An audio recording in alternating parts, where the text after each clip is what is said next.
Të nderuar shikues, mirëmbrëma, mirë se erdhët në Panteon. Ai është një ndër themeluesit e parë të teatrit kombëtar, të teatrit shtetit, quajtur kështu aso kohe.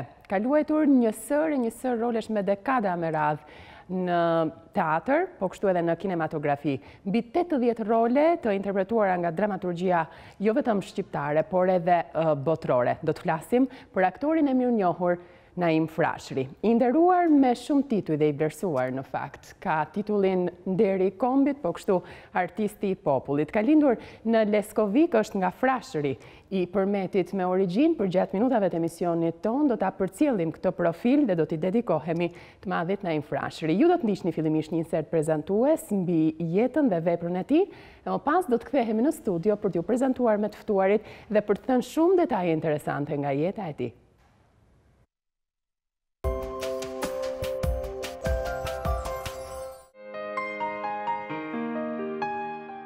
Aktori Naim Frashëri lindi në Leskovik më 15 gusht nga një dere fisme adhvetarësh dhe djetarësh.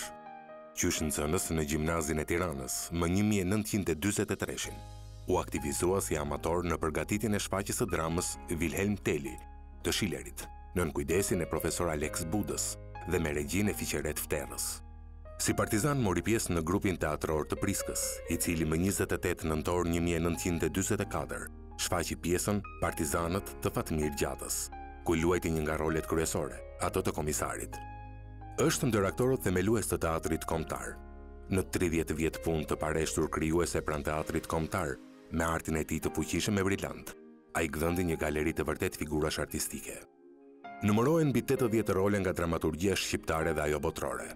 Pas një sër rolesh episodike në dramat sovjetike dhe të autorëve të tjerë nga vendet e Europës lindore, regjizori Pandi Stillu i besoi rolin e Fjodorovit në dramën Imbadimi e Leonid Leonovit në vitin 1947, që shënoi edhe zbulimin e tij si aktori i emocioneve të mëdha. Në vitin 1956, luajti qysh në premierën e parë të dramës Familja e Peshkatarit të Sulejman Pitarkës rolin e Selimit, duke jetësuar figurën e një të riu ambicioz në procesin e bjerjes politike e morale, gjegjësisht polit antagonist të konfliktit. Rritjet të ndjeshme pësoi krijimtaria e tij aktoriale me interpretimin që i bëri rolit të Ferdinandit në dramën Intrigë dhe dashuri e Frederik Schillerit, regjizor Mihail Arasi. Më vonë ai interpretoi me patos dramatik rolin e Havardit tek drama Rrënjë të thella, me regjizorin rus Kriçko.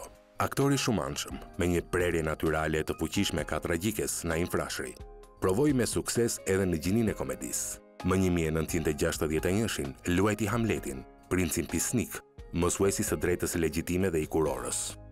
Një kulm i dytë i aktrimit të Naim Frashërit vjen tani më nga dramaturgjia shqipe, Ionus Bruka në dramën Familja e Peshkatarit e Sulejman Pitarkës. Interpretimi i tij pasional dhe i dhimbshëm i dha frym një figure të krahut të dramatik, gjithashtu epik, me spikama, me ngjyrime të qarta sa kombëtare shqiptare aq edhe humane. Me rolin e Vojnickit, Xhaxha Vanja e Çehovit, më 1964, regjizor Andrea Malo. Ai pikturoi me elegancë dhe emocion intelektualin, shkrimtarin dhe njeriun e ndershëm, punëtor e fisnik, gjithashtu fatkeq nga dashuria e parealizuar, nga rrethanat mbytëse të jetës në provincë, si dhe mediokriteti intelektual. Në vitin 1965 interpretoi Edgarin tek tragjedia Mbreti i Lirë e Shakespeare-it. Kurse në vitin 1969 atë të Jashar Drizës në dramën Ngjarje në fabrikë të Fadil Paçramit, regjizor Kujtim Spajvogli. Rol ky i një natyre tjetër, tashmë negativ, kontradiktor, dinak, hakmarrës dhe autoritar.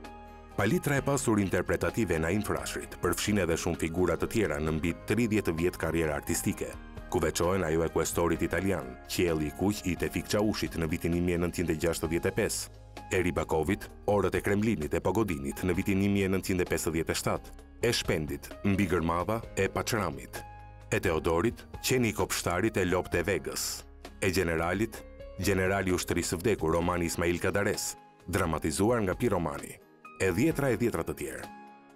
Naim Frashëri ka luajtur disa role në kinematografi, kështu interpretoi në filmat ruso-shqiptar Skënderbeu në vitin 1953 rolin e Palit, Fortuna në vitin 1959 rolin e Qemalit, në filmin e parë artistik shqiptar Fëmijët e saj në vitin 1956 rolin e mësuesit dhe Tana në vitin 1958 rolin e Stefanit. Më pas ka luajtur në filmat Gjurma, Doktor Artani, Plak të vjetra, Kirurgu e të tjerë. Roli më i realizuar në kinematografi ishte Majori von Stoll, te nga dhe një mbi vdekjen, ku u dallua për vështrimin realist, qasjen interesante në ravizimin e karakterit të personazhit, duke e zhveshur atë nga skemat dhe paragjykimet mbi të keqin, armikun, kriminelin, përkundrazi duke i dhënë veprimit besueshmëri, në saj të lojës me kundërshtit midis duke skinse njerëzore të këtij oficeri nazist dhe thelbit prej njeriu të egër. Naim Frashëri ka dhënë ndihmës të vyer edhe në përgatitjen e aktorëve të rinj, si pedagog i mjeshtrisë së aktorit, qysh me ngritjen e shkollës së lartë për aktor Aleksandër Mojsiu pranë teatrit popullor, dhe më vonë në degën dramatike të Institutit të Lartë të Arteve. Ishte laurant i çmimit të Republikës, mbante titullin Artisti i Popullit. Vdiq më 15 shkurt 1975.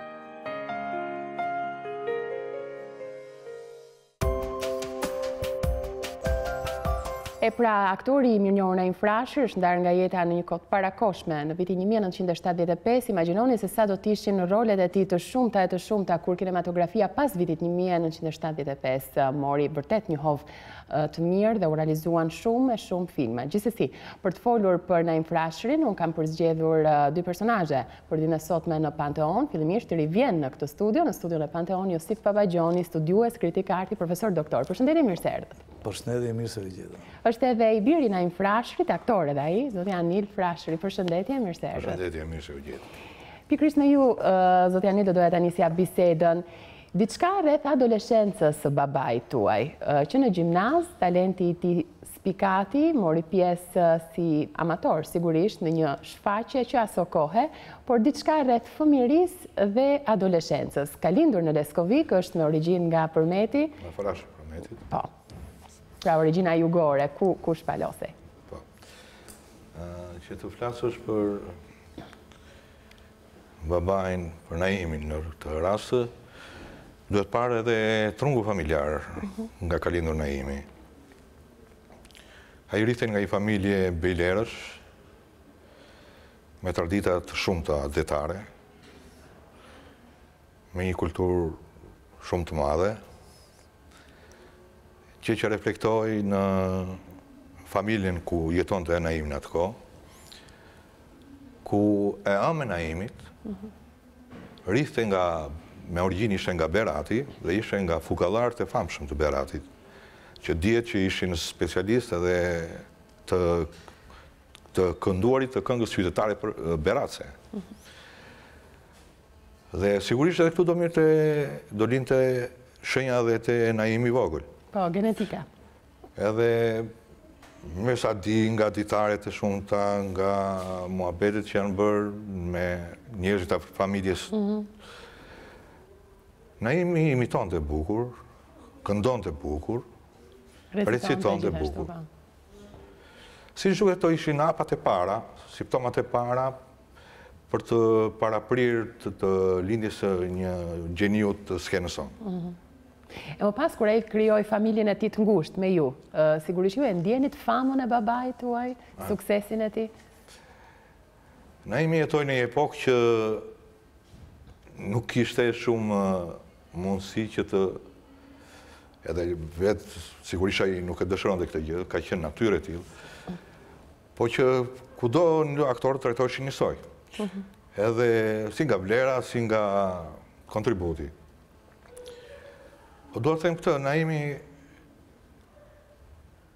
në familje ishte njëri tepër i thjeshtë, tepër komunikues. Ishte shumë i prekshëm, ratë parë. Ne ishim 3 fëmijë, ne kemi një motor të madhe, dhe jemi 2 vëllezër binjak, unë dhe vëllai tjetër. Edhe për fatin e mirë apo të keq, ne jemi edhe bashkëshortja e tij, mamaja jonë, me fjalë ishte artiste dhe ajo ishte koriste në korin e operës baletit. Do më thonë ishin 2 artistë në shtëpi. Po, e përjedhoi edhe ju morët rrugën e artit, sa i pëlqente kjo babait tuaj? Kjo ishte një zgjedhje personale, sigurisht. Po, inspiruar nga ai, e shihni si sigurisht nga puna që bënte në familje, se themi drejtën ishin një moshë të vogël edhe nuk i kemi parë tërë veprat dhe kryeveprat që ka luajtur Naimi. Edhe filmat të pagët të periudhës fundit. Po që atëherë lindi dëshira për të hyrë rrugës babait. Në fillim edhe unë isha një imitus që imitoja thjesht në një komshi të lagjit. Dhe më vonë u futa në grupin amator të shkollës së mesme të Petronini Luarasi. E mirë priti? I pëlqente? Apo nuk donte që ju të vazhdoni të rrugë? Nuk ka dashur që ndonjë nga fëmijët e tij të ishte artist. Pse? Ndoshta duke i ditur përgjegjësinë e madhe që ka një aktor, lodhin, vështirësitë. Nuk e di për të arsye tjetër. Po ndërkohë e shihte pasionin tuaj, përkushtimin? E ndihte na larg. Megjithatë në bisedat e shumta që bënte me maman, thoshte ky djalë është i prerë për të bërë aktor. E kuptonte edhe vetë ai. Profesor, flasim pak për fillimet, për kontributin e Naim Frashërit në teatr.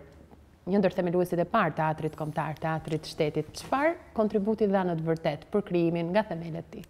Tash unë gjykoj kështu që koha bën një seleksionim shumë të fortë në gjitha vlerat kombëtare, në rastin ton kulturore, artistike, dhe sfida më e madhe një emri të madh është pikërisht sfida me harresën, sepse shpesh nëse ne koha në rrjedh në përgjigje si ajo klepsidra, ai sahati rrës vjen momenti dhe bien shumë çka, ndërsa ka disa njerëz, disa emra mendoj unë, le t'i quaja disa hipoteka kulturore, artistike, të cilat qëndrojnë në mbamendjen jo vetëm të një komuniteti kulturor, siç është në rastin ton, aktori famshëm Naim Frashëri, por ato qëndrojnë si vlera të patejkalueshme, do të thosha unë, dhe pse jo le të ndërtojmë dhe i metaforë, ta quajmë një yll të fortë, me dritë të fortë në yllësin e vlerave tona kombëtare, po e zgjeroj konceptin, nuk po e lë vetëm në kulturë.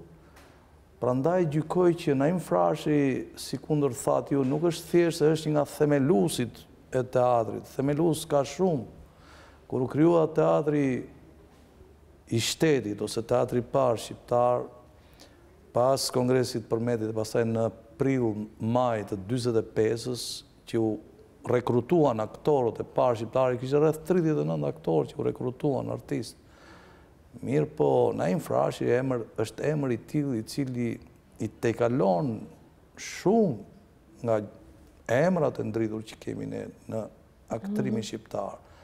Dhe në vetdijen time, jo thjesht në pasion, por në pjesën racionale dhe studimore, unë mendoj se Naim Frashi ndoshta është aktori më i madh që ka prodhuar kombi ynë, me përjashtim të Aleksandër. Kjo specifikohet më tepër edhe në teatr, për kontributin që ka dhënë teatri, ja po ta them juve. Me përjashtim të Aleksandër Mojsiut, i cili ishte një aktor gjerman, po me origjinë shqiptare, me gjak shqiptar. Ndërsa Naim Frashi ishte sigurisht gjaku vendas shqiptar nga pjesa e fshatit me shumë tradita të Frashërit, por një aktor i cili u dogj edhe dha dritën në teatrin shqiptar. Shpesh ne kemi keq kuptime edhe të rinia, ne jemi pedagog, profesor, dhe sot, për shembull, rinia nuk i njeh fare ose i njeh shumë pak aktorët, cilët nuk kanë pasur fatin të filmohen, të regjistrohen në filma, dhe njohin shumë nëpërmjet ekranit të filmit, ndërsa një aktor i madh, një aktor i vërtet, është më shumë aktor i skenës, aktori që është aty, i cili frymon aty, vezullon, është i drejt për drejt, i gjallë, a i lind dhe vdes brenda një çasti të caktuar, aq sa zgjat roli dhe figura. Përse ka kon Naim Frashërit 80 role, mbi 80 role cilat janë luajtur në dramaturgji, qoftë të huaj por edhe vendase. Se është quajtur profesor aktor i emocioneve të mëdha. Unë jo kopja kam dhënë edhe titullin e emisionit. Po ju them vetëm një gjë, unë kam mbaruar shkollën e aktorëve vet në 72. Dhe kur ishim ne student, po jo vetëm ne, dhe breza më herët, dhe breza më pas. Unë mbarova shkollën, si me thënë, 2-3 vjetë parë si vdiq Naim Frashi. Dhe ne, në pjesën, le të themi, të brisht dhe të rejet e energjisë artistike, si që janë studentët, ndajeshim në 2 sekte, ose në 2 kampe, të themi, ata që donin dhe admironin Kadir Roshin, një nga aktorët dhe këtë jashtëzakonshëm shqiptar, dhe ata që donin dhe admironin Naim Frashi. Unë them drejtën, anoja më shumë nga pjesa e Kadriorut, por shumë artistë të tjerë që u bën me famë, unë po marrë shokun tim të kursit Agim Qiriaqin, edhe shumë tjerë, ose Byar Lagun, do të admironin Naim Frashin, po jo admironim ne studentët, po kishte një admirim total përgjithshëm të gjithë komunitetit çfarë karakteristikash që të admirohej? E admironim sepse ky ishte një njeri i vlimit psikologjik, i vlimit emocional, dhe një artist i madh. Sigurisht në dyja kahet ai spikat, po kur ai e ka të brendshme përjetimin, emocionet e thella, atë vlim që i themi, atë përvlim të shpirtit njerëzor, kjo është një hipotekë, është diçka që e kanë vetëm shumë pak njerëz. Dhe ky ishte pikërisht një aktor i cili kur e shikoi në skenë, ai digjej në skenë, ai kishte një emocionalitet të theksuar dhe gjithë emocionaliteti i tij shkonte si një fluks, si një aer, themi, si një diçka e padukshme, mistike, misterioze dhe e pushtonte publikun. Unë po të tregoj një episod fare të vogël. E kam shkruar dhe në një gjysmë monografie që kam bërë për Naim Frashin, ka një monografi shumë të bukur, kritiku i teatrit Mihogjini për Naim Frashin, është shumë e këndshme, shumë emocionale, dhe ka qenë pikërisht viti 1969 dhe jep e shfaqja ku Naim Frashi luan rolin kryesor, Jashar Drizën ishte shfaqja një dramë e Fadil Paçravin, Ngjarjen në fabrik. Dhe unë isha mjop, kupton, dhe isha diku në thellësi të sallës, dhe nuk e shifja mirë portretin e tij.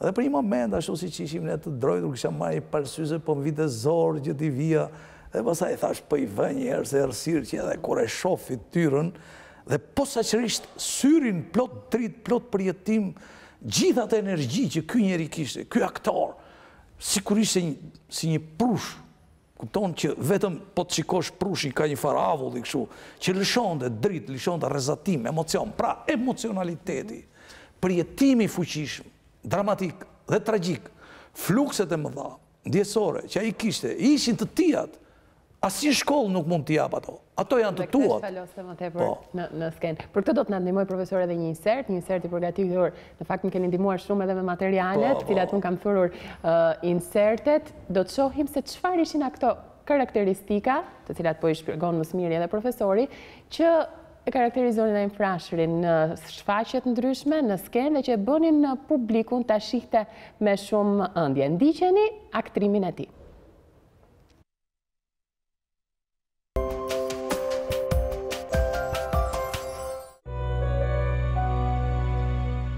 Aktrimi Naim Frashit spikati për tonimin e qartë tragjik e dramatik, për një shpirt me natyrë shpërthyese, drithërues e plot pasion në skenë, në lojën e tij nga herë buiste një ndjeshmëri e lartë, e vetvetishme, spontane, burimore, si dhe një temperament eruptiv. Paçkasi i vrullshëm dhe herher patetik në fillimet e veta, loja e tij erdhi duke fituar përmasa dhe thellësi emocionale, duke qenë gjithashtu e butë, shpesh lirike e poetike, pasi ai kishte cilësitë të sprovuara vokale, një zë natyror prej këngëtari, ashtu tingëllues, tenor me një timbër të pastër, ku vibronin e fitonin ngjyrë, nota e gjendje të dhimbshme.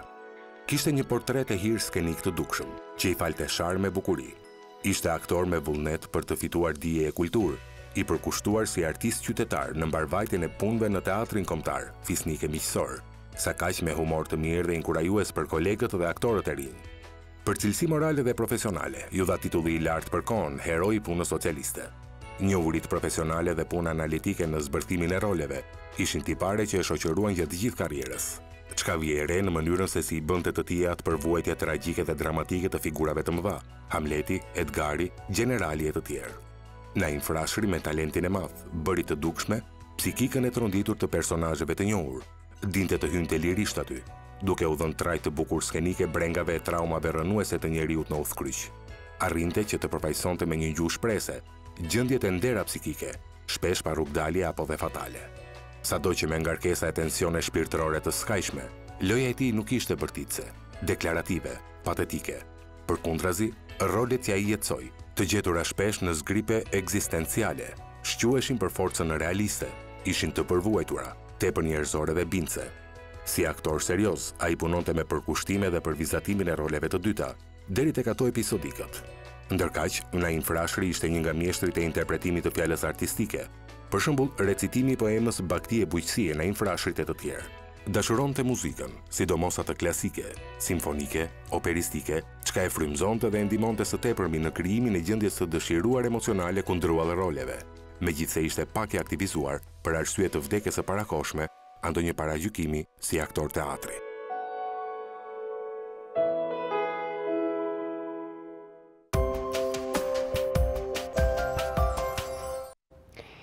Një aktor shumë i mirë, një aktor madhështor që numëron një seri titujsh.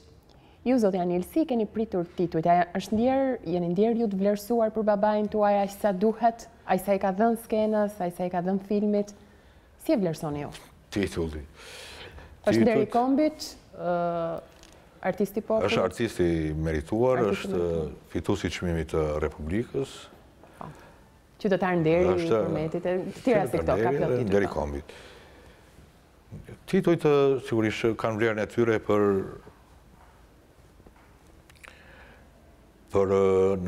atë periudhë që u dhanë, në lidhje që ishte një kompensim i vlerave që kishte transmetuar Naimi në skenë.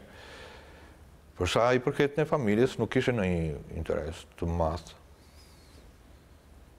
për titull. Bile më kujtohet ka qenë gjë shumë interesante kur ka marrë titullin Heroi i Punës Socialiste. Një titull shumë i madh për atë kohë. Shumë i madh për atë kohë, kanë qenë 2-3 veta që kanë marrë në fushën e artit.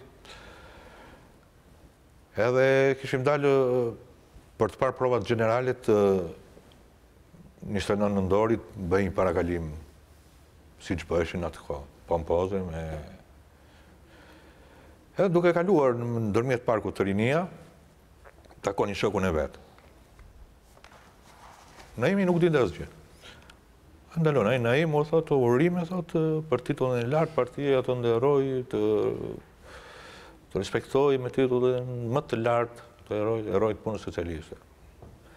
Jam habitur me qetësi si që e ka parë. E pa një reshu, tha, dëgjoj, i thiri me emrin që kishte, dhe i tha, dëgjoj, tha, mos është bërë në i gabim, se Naim ka plot në këtë Shqipëri, tha. Po pse ishte modest, apo nuk e priste këtë vlerësim? Jo, nuk e priste fare. Edhe vazhduam programi që kishim neve, derisa marruam provat, u kthyem në shtëpi, aty në shtëpi kishte plasur, pastaj kishin filluar telefonatat, kushurin, tezet e këto të tjera. Ishte surprizë. Them drejtën, ishte një vlerësim i lartë. Dhe ishte një vlerësim që babai e mirëpriti shumë në atë. Kurse për ne fëmijët të ishim adoleshent, në fillim të adoleshentës bile, edhe ishim si gjithë tjerët, i gëzojshim ne. Mërziteshim ne. A kujtoni ju ndonjë histori të bukur gjatë kohës që xhironte, që mund t'ju ketë marrë me vete, apo... Më ka bërë dy vaki, për shembull, kur zakonisht i mirë të me vete, në përgjithësi i mirë të motrën që ka qenë më e madhe dhe ajo ka parë më shumë shfaqje. Po, zonjë Nditra, e përshëndesim shumë e kujdesshme dhe ajo për gjitha materialet që janë përgatitur për këtë emision. Faleminderit. Ajo e ka ndjekur më shumë në skenë baban. Po më vonë erdhi radha dhe neve, po ishin të fundit, domethënë na mirë të me vete kur shkonte në shfaqje, futeshim te gabineti i grimit. E shikonim si bënte grimin, me përkushtimin e tij, kishte një valizhe të vogël që mande grimin personal. Nuk shkonte te grimorja të grimoj. Ishin interesante gjitha këto për ju, apo pjesë e rutinës, e mërzitshme thjesht se do të shkonit me vete me të? Se nuk ishit ku të qëndroni? Jo, për ne ishin kuriozitet, futeshim në botën brenda skenës. Edhe përgatitej emocionalisht, nuk donte t'i fliste njeri, rinte në gabin deri kur sa vinte momenti që duhet dilte në skenë. Pastaj e pristim pasi dilte në skena. Edhe gjën e parë që pyete, thoshte, ju pëlqeva si dola. Mirë të mendimin tonë. Dhe kishte një zakon që gjithmonë mas shfaqjeve, sidomos mas shfaqjeve të vështira ku që kishte, ule gjithmonë të instolt të pargurinia dhe ule e ty do pinte një cigare të relaksohej. Vazhdonte qetësim. Pastaj shkonim në shtëpi. Nga t'i folëm pak më parë para se të nisë emisioni për një episod tuaj ku edhe keni qarë, keni shpërthyer në lot, në cilën pjesë ka qenë? Në këto ditët që ai xhironte, ishte përpara xhirimeve apo? Jo, bëhet fjalë për kur punoi familje peshkatarit. që kishte rolin e Jonus Burgut. Edhe Naimi e bënte shumë herë këtë, do të thënë, ballafaqim të emocioneve që mund të shkaktonte mënyra e ndërtuarit të batutës që kishte menduar ai. Edhe më kishte vënë mua në krevatin matrimonial, te këmbët, edhe vetë më dha tekstin, dhe unë bëja aktorin tjetër. Dhe ky vazhdonte, pa e ditur që përballë kishte djalin e vet. Nga ai sinqeritet, nga ai motivim, nga ajo më pas që duhet më kishim rrjedhur lotë shumë. Ai në moment mbylli tekstin dhe tha në rregull. Roli që ka mirë, tha. Dhe në plikë. E rriti që me imen për qartë. Profesor, ndalemi pak tek, po të teatri duhet qëndroj edhe pak para se të kaloj tek kinematografia dhe rolet në filma. A ndihmonte kjo pjesa që ka qenë edhe i pashëm, përveç se energjik në skenë për të bërë aq i dashur për publikun? Çfarë të veçantë tjetër kishte nga ana pamore më tepër? Shiko, mua më duken se këto janë më shumë kuriozitet e kështu, çik si skup. Këto janë referenca në fakt nga fansa. Një aktor s'ka nevojë të jetë i bukur, ai bukurinë ka tek talenti i tij.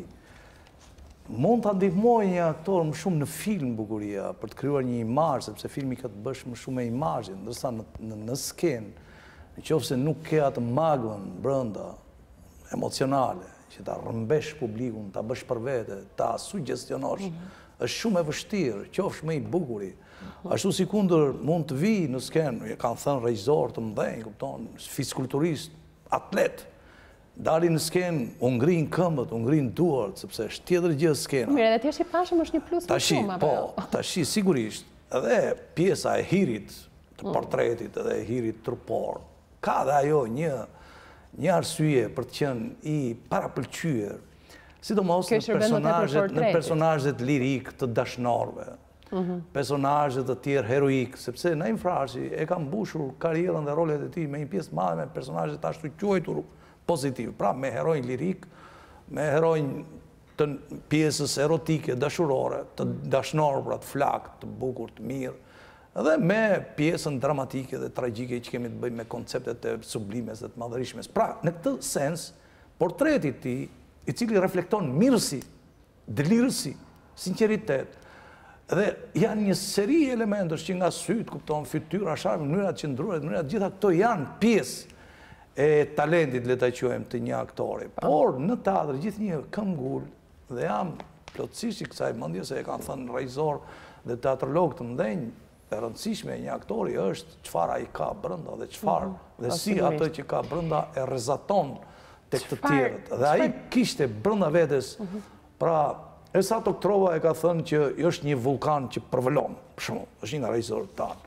Timo Floko kam parasysh, ka cituar shumë pjesën emocionale. Do të ndjekim më pas, ato kemi një material më vete. Çfarë veçante i solli Hamletit, profesor, për të qenë më specifik?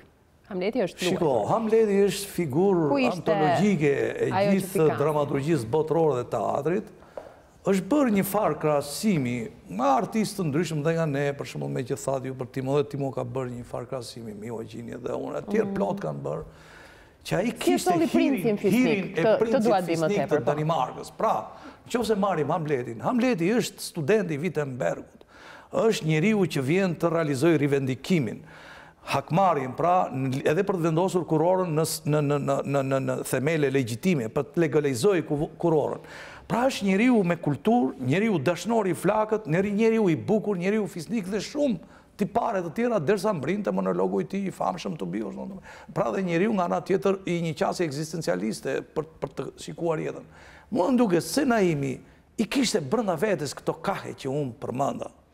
Domethënë, ai ishte njeri i hirshëm dhe i bukur në raport me Ofelin që ka luajtur Margarita Xhepa. Ai ishte një djalë i vrullshëm dhe dinamik. Kur ja përplas të Mëzgëtuz dhe i tregon dy medaljet të teatrit të këtij ungjit që kishte, kupton, ka një shpërthim të jashtëzakonshëm. Është një monolog që edhe është dhe fatmirësisht është incizuar dhe ne kur e shikojmë aty, shikojmë me të vërtet një vrull, një pasion të këtij autori, plot energji dhe plot dinamizëm. po ka sa ka dlirësin. Edhe raportet tejet miqësore me shumë me Horadin dhe me gjithë pjesën tjetër të Hamletit. Do më thënë, po ta shikojmë, Hamleti është një nga diamantët, le ta quajmë, të kurorës sonë të aktrimit shqiptar, gjithë historisë, dhe ndoshta është një nga diamantët që shkëlqen shumë, dhe është ndoshta, nuk e di, këto janë dhe vështirë të përsëritshme, sepse mund të bëjmë sot një Hamlet, po ta bëjmë me një farë metode dhe mënyrë dhe stili tjetër, me një farë teknologjia aktrimit tjetër. Nërsa ai kishte Hamletin e tij, një Hamlet për mendimin tim i pa të i kalueshëm deri sot. Hamleti mrekullueshëm është cilësuar kudo. Mirë, ne do të shkojmë në pak momente publiciteti, kjo ishte pjesa ku ne folëm për teatrin, do ta cekim edhe më pas, pasi nuk mund ndajemi do ta shkollaj nga teatri për Naim Frashërin. Shkojmë në publicitet, do të kthehemi në pjesën e kinemas.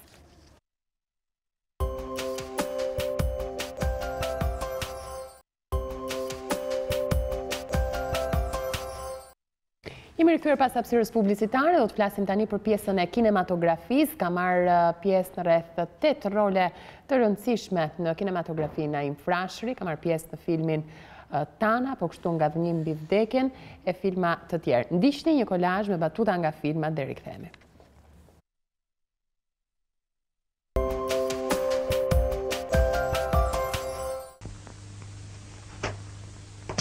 Si e trimi marxis? Doktor. Këtu s'ka trimi. Po si, po të kesh besim dhe kuraj, do të qëroj shpejt ndryshe. Po. Ka pak temperaturë? Natyrshme, si gjithat traumë. Pozicioni shumë i mirë. Tani duhet luftojmë kundër infeksionit. Antibiotikët po ja vazhdoj. Mirë. Dorim. Ja të qikoj.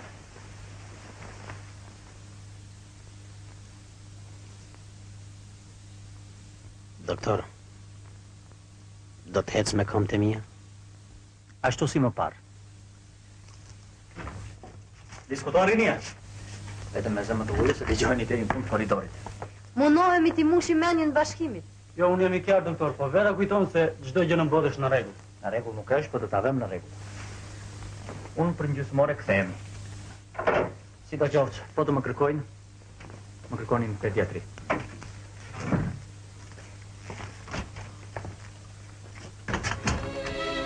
Tan.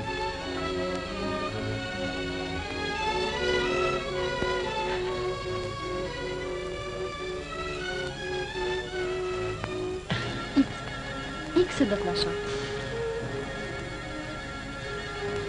Të iki?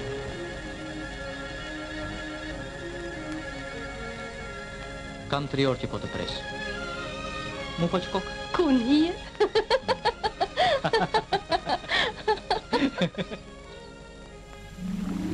Gjemal, deti ishtë në rrezik, kudo ka Gjerman.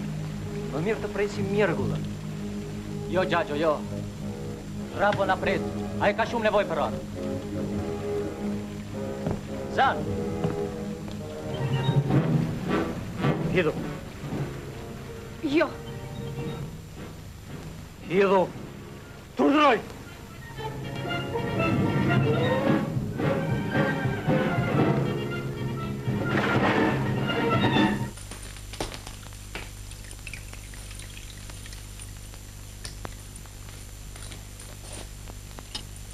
Pra jo komunistja e plagosur shtiu kundër jush dhe pse nuk kishte asnjë rrugë shpëtimi. Ja vol, herr major.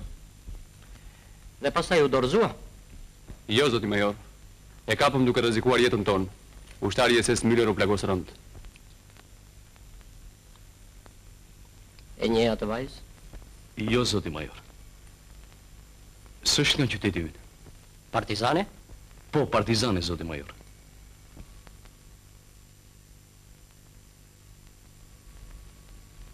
A mund të mësojmë gjë prej tyre?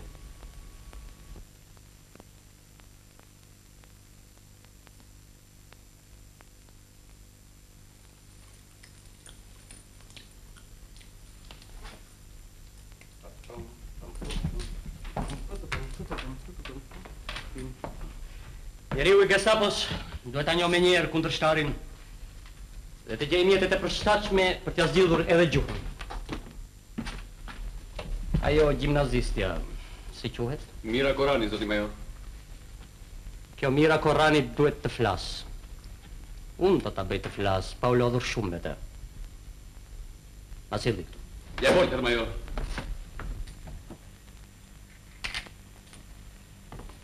Njeriu ka lindur me një dobësi shumë të madhe. E do vetë. Askush nuk ka dëshirë të paguajë për tjetrin.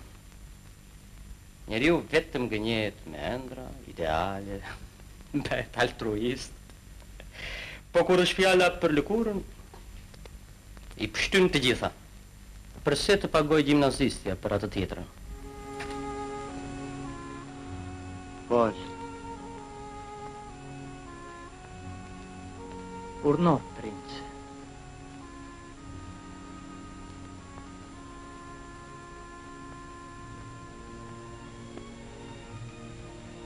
Me ty s'flet princi, por vau.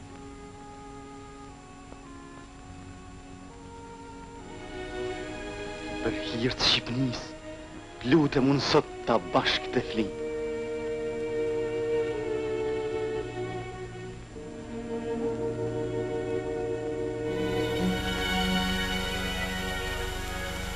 Përse u trondit? Kjo është një ndodhi e lashtë.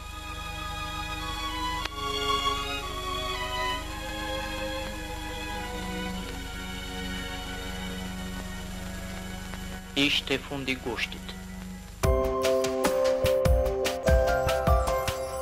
Pra këto janë një rolesh të rëndësishme të Ana Infrashrit, por theksojmë se ka luajtur më së miri edhe role të dyta, jo më pak të rëndësishme, edhe role episodike. Do duhet të pyesja zoti Anit për metodën e punës. Ka patur një metodë të veçantë pune baba juaj apo jo? Për rolet që kishte, për gjithçka. Metodë veçantë. Nuk punë se në një metodë veçantë të specifikuar, po një që punon të shumë. Në më thonë, mbylloj në dhomën e ti të gjumit, edhe punon të me orë të tëra. Me tonë, një detaj që do të japë, që nga bëndë përshtypje në lidhje me punimin e rolit, ishe nga që një nga hobet e ti të hershme, ka qenë muzika, edhe i ka pasur një diskotek shumë të pasur në lidhje me muzikën simfonike, lirike... Kishte pasion në muzikën klasike? Klasike. Edhe operistik. Dhe e përqende jashtëzakonisht. Në momentet veçanta, kur kishte momente që për të parë në një moment në lidhje me figurën e ti, vinte një gramafon që i ka pasur, që quaj dhe i gramafonin Naimit, që kishte ishtë Bashkimi Sovjetik i asaj kohe, edhe vinte në një arje, edhe digjonte me minuta të tëra. Kjo ndihmon të frymëzoni. Derisa plotësoj dhe pastaj fillon të punën e tij. Ka pasur një gjë që nuk edhe ne si familje ja krijonim, e kishim për detyrë të krijonim gjithmonë kushtet. Do të thënë, kur vinte nga puna ai që do fillonte punën me rolin e tij, nuk piptinte njëri në familje. Duhet ne të si që ishin të vegjë, duhet ishim më larë, bërë detyrat, ngrënë drejke të tërë, do ishin sistemuar në përdhoma tona, edhe e lirim të punon të lirëshën me lirin e ti me që të kishte. Dy rolet më të mira, qoftë në kinematografi, po kështu edhe në teatr. Në kinematografi, në mos gaboj, është cilësuar roli i majorit, apo jo? Po, majori, po dhe të mjegu të plak të vjetra, unë mendoj që këto dy role kanë diçka të veçantë, në qoftë se do të marrim rolin e front shtok, mos e ka bëjë majorit tek ngathnjimi vdekja, më duket se Naim Frashëri, ndoshta nga të parët aktor, fillon dhe i largohet trajtimeve skematike të figurës negative, për atë pushtuesve, sidomos të pjesës militare, ushtarake, siç janë këta majorët gjermanë që bërtisin, ulërasin, janë prepotent, ndërsa këtu shikojmë një tjetër modelin e zgjuar, dinak, po dhe me sqim të kulturuar, pra shikojmë një qasje krejt realiste dhe shumë të veçantë. Ndërsa dhe të mjekut e plag të vjetra, edhe tani që e pash, pada i mallëngjim, sepse ajo që është e veçantë, ndryshe nga mënyra se si luan dhe në teatr, plot flukse dhe energji,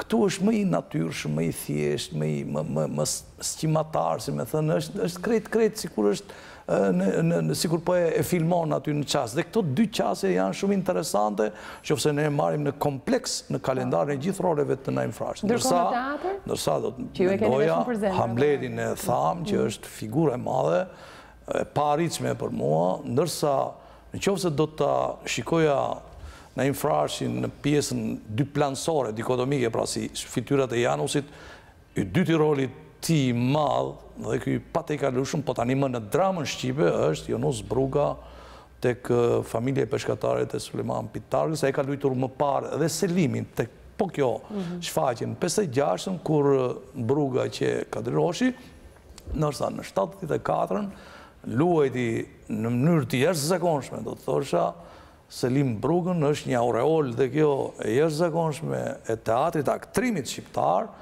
dhe emocionaliteti shumë i lartë nga ai si aktor, i figurës, dhe është thënë kjo, nuk se po e them unë, ndikoi ndoshta edhe në vdekjen e tij. Ai pati një atak zemre, kupton. Dhe ishte aktor tetë emocional, dhe ka mbetur fraza e famshme, mua mos më duaj, zaten ti s'më do, po Shqipërinë të duash. Janë ca fjalë, ca slogane që janë shumë të bukura të interpretuara në maksimumin e mundshëm. Dhe për nostalgjinë e publikut, apo të gjithë ata që e kanë ndjekur breza të tjerë të mëparshëm, ju do të ndiqni tani zërin origjinal të Naim Frashërit përmes një interviste.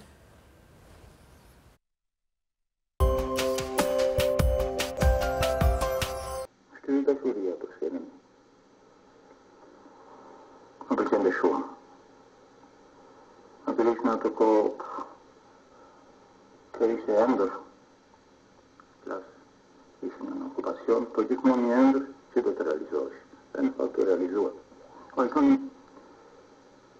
punën tonë në qytet, në trupet e vogla teatrale të lagjet, ku mbledhin spektatorët në paroborit të shtëpirit, në edhin qafë, batanie, përvër si thuash si parin, përden, në një pjesë të shkruar nga shokë, nga Aleksandr Banushi, Besim Livonjë, Gjiti Kuqali, këto i qfajtmin e banorët e lagjet, në mënyrë natyrisht, ilegale. Pikërisht në fundit 23-shit, në fillim të 24-s, neve shkuam bashkë me shokët në Prisk, në një grupë shokës, sepse u krijuar grupi i rinis, grupi artistik i rinis. Ati në filluam pregatitjen e dramës familjarës partizanët. Ndërkohë, punojmë në teren për ngritjen e këshillave nacionale shqiptare dhe më pasisht dënia e provat pjesës kështutje. Ne patëm nderin dhe patëm që të japim shfaqjen e parë në kryeqytet në 29 nëntor 1924 në Shqipërinë shliruar. Do që pra zërin origjinal, zoti Anil, kur është kjo pjesë, kur është shkëputur, mbas Hamletit, mbas shfaqjes? Intervista, apo? Po, intervista. Jo, intervista është dhenë në Radio Tirana, po fotoja që shoqëron në intervistën është mas shfaqjes Hamletit, do më thonë, shikohet lodhja e atyre orve raskapitse të një Hamleti. Reflektohet tek imazhi. Përsa i takon në komedi, pjesës së komedi, se kemi parë në shfaqjet ndryshme, në dramat ndryshme, po në komedi, si ka spikatur figura në Naim Frashërit? Nuk di të ketë shkëlqyer në komedi, se nuk ka qenë zhanri i tij. Megjithatë ka luajtur në komedi. Ka luajtur 2-3 komedi. Ka luajtur 2-3 komedi. Nuk kanë qenë natyra, domethënë të po, s'ka qenë profili zhanri. Ky është aktori i tragjedisë, i dramës. I tragjedive të mëdha dhe i dramave të mëdha ka qenë Naim. Përsa i takon roleve episodike, edhe ato janë... Dhe ato ka shumë role episodike, po sigurisht duke qenë se ishte aktor i parë, prim aktor, do me thënë në teatr, Naim Frashi s'mund të jepni rolet episodike, se s'mund të konsumosh ti një figurë të madhe me role episodike. Ato ka pasur fillimisht në fillim në teatr, sepse ai erdhi nga grupi Priskës që partizan, erdhi në teatr kombëtar në themelimin e teatrit edhe në fillim pati rolet vegjël, po pastaj spikati kupton që me i vendimin Edhe pasaj u bë aktor i parë dhe ishe pa mundur, ai kishe rolet më të mira, ma dje kush mund t'i jipte, të gëzonte t'i jipte një rol, që sepse siguron dhe suksesin e shfaqjes, siguron dhe gjithë shka. Edhe zgjidhte, nuk linte që të futej kudo në infrashëri, zgjidhte role, nuk... Ka marrë komplimenta, epitete nga më të ndryshme, të vlerësime, përcaktime nga ato që në fakt i kanë shkuar shumë mirë. Për shtatë është ndjerë shumë i respektuar për gjatë gjithë kohës që ka jetuar sigurisht në kulmet e karrierës tij. Ja, çfarë thonë kolegët e tij për Naim Frashërin edhe ata personalitetet të mëdhenj të skenës.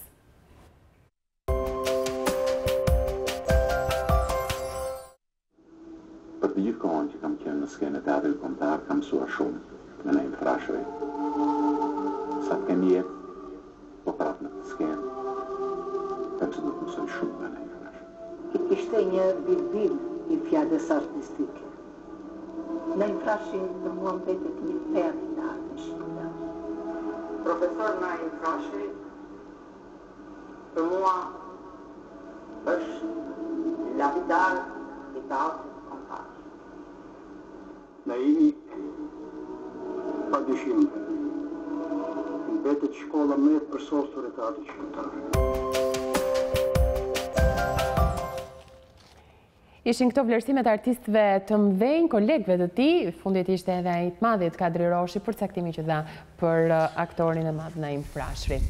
Ndërsa tani në këto minuta do doja të ndalesha edhe tek një tjetër karakteristik, një tjetër veçanti e Naim Frashërit ishte mjeshtër i interpretimit të fjalës artistike. Ne cekëm pak më parë edhe recitimin.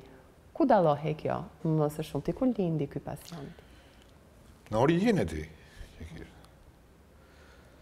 E thëmë dhe në fillim,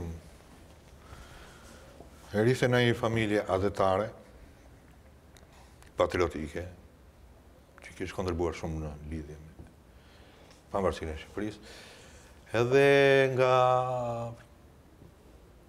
genet të tjemës, që sa që këndonin shumë bukur. Po, e kishte recitimin. E kishte mësë shumë të pasion. Spikat shumë poema Bakti e bujqësi, të cilën e ka interpretuar, e ka recituar me aq pasion, dhe është bukur teksa flitet për dy personalitetet të mëdha, siç janë Naim Frashëri aktori, si edhe Naim Frashëri i madh, që në fakt aso kohë si e vlerësonte, ngatrohej apo jo? Duhet bërë patjetër përcaktimin Naim Frashëri aktori kur flitej për të. Edhe sot ngatrohen. Dhe të dy nga Frashëri. Edhe sot ngatrohen. Me origjinë nga Frashëri. Të dy janë me origjinë nga Frashëri.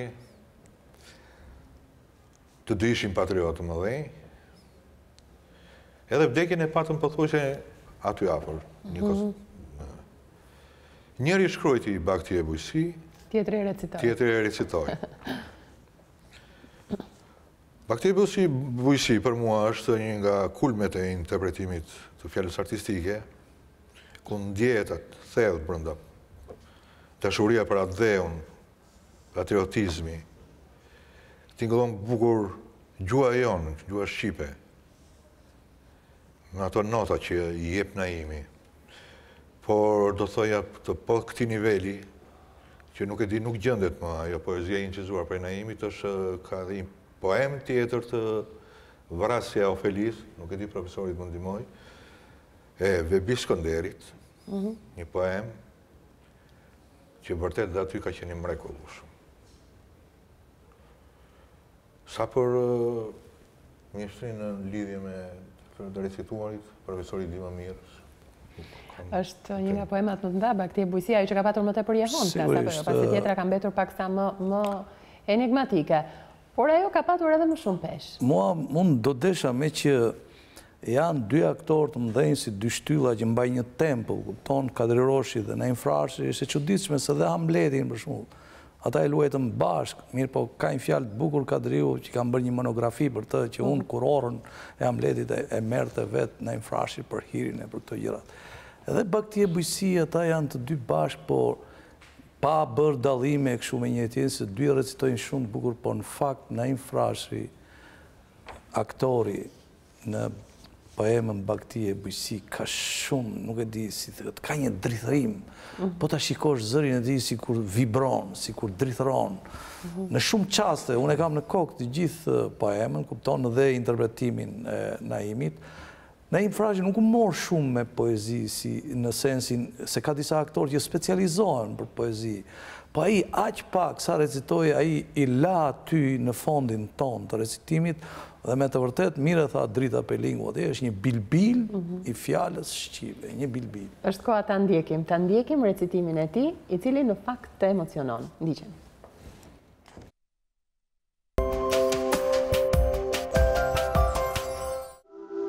Malet e Shqipëris,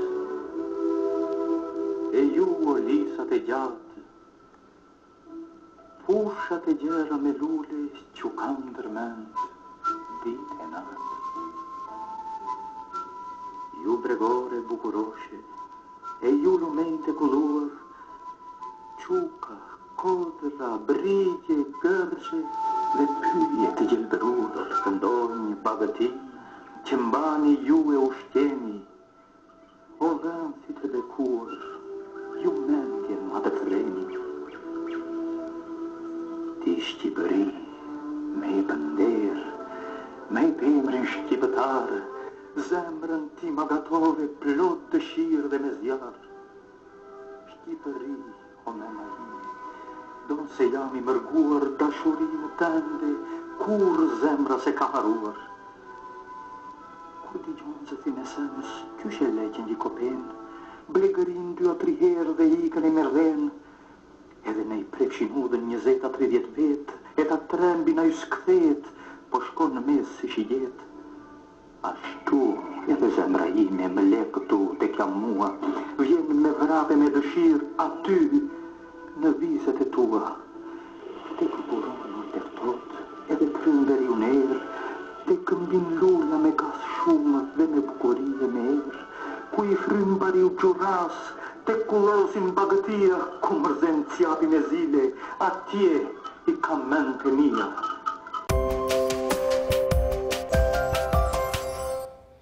Ndoqët recitimi nga poema e mirënjohur e famshme Bagti dhe Bujqësi nga Naim Frashëri. E theksuam, dikush e ka krijuar, dikush tjetër e reciton, të dy janë Naim Frashëri, dy koka të mëdhaja, nëse mund ta themi kështu në mënyrë popullore për gjithë Shqipërinë dhe shqiptarët. Profesor, nuk ju pyeta tek pjesa e kinematografisë, tek filmi Tana, është realizuar puthja e parë në një film. Dhe këtë e ka realizuar Naim Frashëri dhe Tinka Kurti. Si përjetojnë atë kohë? Duhet keq të qenë deri diku e sigurisht thekshme, apo ishte një akt emancipimi shumë i veçantë, se do kemi parasysh më pas edhe u zymtua shumë koha në Shqipëri, u zymtua teatri, arti, jeta, kupton, dhe u quajtën këto si diçka ndikimet huetja dhe. Pra, kemi një dallë ndryshe, le ta quajmë. Ndoshta këto janë më shumë, ju a thash dhe njerë, kuriozitete për rinë, po për mua... Po pse jo, janë interesante. Naim Frashëri, për mua e shtrenjta ime, është një aktor që vetëm aktorët e dinë se kush është ai. Aktorët në skenë e dinë se kush është ai, një tempull i vërtet, mire tha, Edi Luasi, lapidar, diçka e tillë, është për mua është një gërm e madhe alfabetit kulturës shqiptare. Dhe ai do mbetet sot, nesër dhe gjithë herës, dhe ne kemi nevojë të kthehemi her pas here në emra të tillë. Ne kemi nevojë të kthehemi, sepse duke u kthyer tek ata, fal mediumit që ata realizojnë, talentit që kanë, energjisë psikike, ne ndërtojmë krenarinë tonë, për mendimin tim, ndërtojmë identitetin tonë. Dhe posaçërisht rinia, ne jemi pedagog, ka nevojë për referenca të tilla që japin krenari kombit shqiptar. Naim Frashëri ishte aktor i patejkalueshëm. Dhe së fundmi, Naim Frashëri si pedagog këtë herë, si sillej me studentët, marrëdhënia që kishte ndërtuar? Po shumë pak deti pedagog, paktën periudhën e fundit se ka qenë më përpara. Po ka pasur marrëdhënie të shkëlqyera. Ishte kërkues, punonte me ta intensivisht? Sigurisht. Në përgjithësi të tërë këta aktorë të mëdhenj të skenës sonë shqiptare që kanë dhënë kontributin e tyre në mësimdhënie edhe në formimin e artistëve të rinj në Akademinë e Arteve, kudo kanë nxjerrur figurat që sot mbahen si figurat më të pëlqyera të spektatorit, ndaç në teatr dhe ndaç në kinematografi. Ka qenë pedagog në shkollën Aleksandr Mojsiu në 59-ën që u hapë, është nga të parët bashkë me një ruse, Qefranova, dhe kështu që ka kontribute dhe në fushën e pedagogjisë, domethënë ka shumë kontribute, ka nxjerrë aktorë të shumtë, cilët flasin me një dashuri shumë të madhe për pedagogën e tyre, por për mjeshtrin e marrë në skenët. Këto minuta janë shumë të pakta për të folur për Naim Frashërin, ne kuptojmë këtë, sikurse edhe mjaft figura tjera që kemi sjell nuk mjaftojnë 60 minuta për të realizuar në detaje profilin, por unë mendoj se diçka kryesore e kemi thënë që të mbetet në mendjen dhe në kujtesën e gjithë secilit për një njeri vërtet të kthyer në një pasuri për artin shqiptar apo jo? Për kinematografin, për teatrin. Faleminderit që ishit me mua në studio dhe përcollëm figurën e Naim Frashërit. Faleminderit ju. Të dashur miq, ishte Panteon për këtë të mërkur, teksa ne folëm për aktorin Naim Frashëri. Ju mund të na shkruani në Facebook, mund të shikoni gjithçka ka të bëjë me emisionin ton, sikurse mund të jepni edhe sugjerimet tuaja në Facebook, në Panteon, po kështu mund të shkruani në panteon@balkanweb.com. Përpara se të ndahemi, unë falenderoj Film American, butiku që mundson veshjen time. Takohemi të mërkurën e ardhshme. Miru takofshim, kalofshi bukur.